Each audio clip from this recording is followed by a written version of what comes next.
Hey guys, Benji Lewis here with Kansas City Hardscapes. Just wanted to go over a quick video kind of on this series of different materials and different aspects of hardscape projects and pros and cons of each one of them. So today we're going to tackle one that comes up pretty often, which is covered structures versus pergolas. So I know that they are they're no different than like a fire pit and a fireplace, right? They're not anywhere near the same thing, but people go back and forth between them during their design process and budgeting process and try to think about the pros and cons. So instead of having to do that each and every time, I thought I'd just go ahead and make a video as to the benefits of each and the shortfalls of each, right? So I'll start with pergolas. So pergolas typically, the nice part about each of these features is that they give it a vertical element.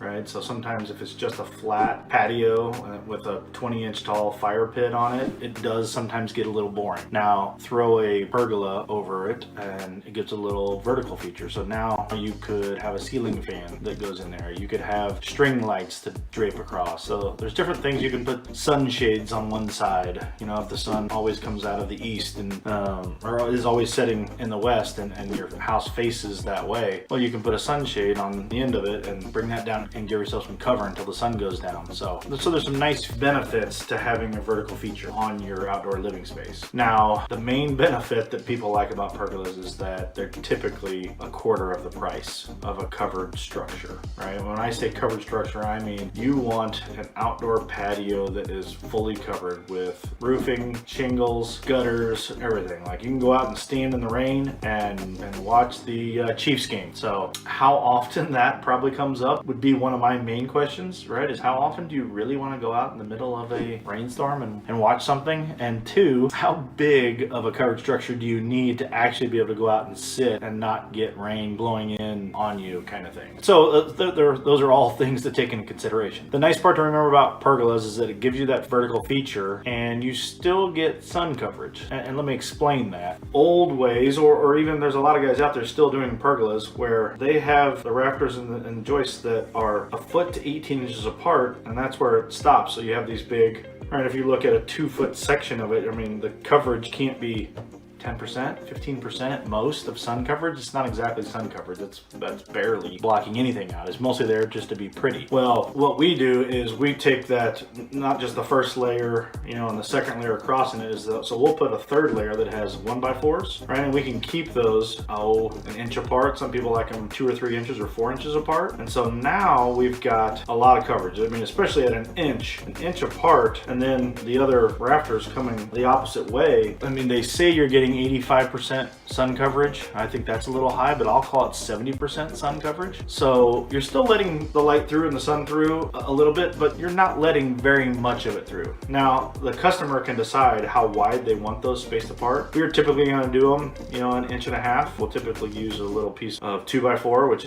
is not 2 inches, as you guys probably know. So 1.75 inches, right, that we're going to keep those apart. Tends to work pretty well to give you a lot of the coverage that you want, especially in the afternoon hours, right? When you might want to be out there for a lunch on a Saturday or Sunday, and you can be out there and it doesn't seem like it would be that big a deal, but it is. The temperature underneath the pergola sure is a whole lot less when the sun is not beating down on you. So it is doing its job there, and you're doing it for, you know, I mean, a large covered structure, you know, typically is going to be $14,000 to $25,000. Pergolas start at about $3,200 for a small one. Average ones are probably about around $5,000. So yeah, for a quarter of the price, you're getting a lot of what can happen. Now, can you have a TV that stays out underneath your pergola all year long? No, that's a benefit of a covered structure, right? We do both. We put it in covered structures, and the benefit is that you do have that, right? You can put TV out there. You can finish off one side of it where it has a wall, post your TV on it, the outlets are behind it, everything's run behind it, there's no wires exposed, there's no nothing. It looks really clean, it's really nice, and that can kind of stay out there all year, right? I mean, you still have to have an outdoor TV, which is really expensive because there's still moisture and all those things that can creep into a regular TV. So,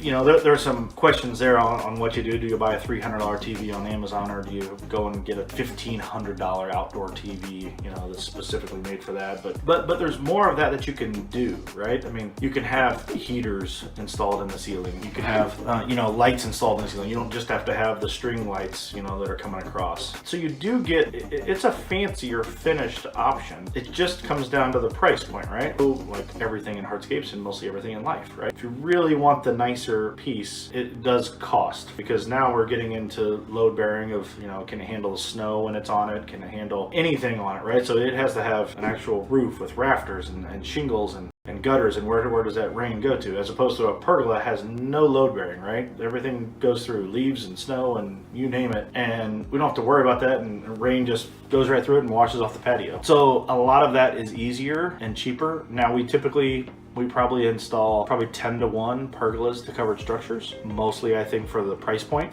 right? And you can have a $5,000 pergola. Is a whole lot easier for most people to stomach, instead of having a $19,000 covered structure that is really nice, but still, you know, even a 16 by 16 covered structure, you can't exactly sit out in a rainstorm and watch a Royals game at night without, you know, every time the wind kicks up going, whoa, man, that is, I'm still getting wet, right? There's a spot that's about 3 by 6 in the middle of it that you're not going to get hit, but minus that, you're still getting wet, but it's not getting as wet, right? You can have furniture underneath there that doesn't get as wet, and if you want to put an outdoor kitchen underneath that covered structure, you could grill out there and not get wet, where a pergola does not give you that. Now, I like them both. I used to not be a fan of pergolas, and then I became a big fan of them. So now that's the part that I'm on. Unless you step up to like a 30 by 30 covered structure, then I really like those, because now that this is this outdoor room that is covered, and you can be out watching anything and doing anything at any point and really have no worries about the outdoor weather. If it starts to rain or do anything, you can sit in the middle and still have a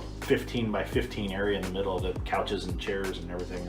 Everybody's sitting around and there's a fireplace on one end of it. But now you're starting getting into like outdoor additions, and the prices of those start to get really pricey. But those are the best, of course, right? Because they're the most expensive. But for the average person that comes into our business and is looking for an outdoor area, pergola a lot of times makes a lot of sense, because you get the vertical feature, you can put the string lights. Nowadays it's, you know, all the latest rage on Pinterest and everywhere online to put those up.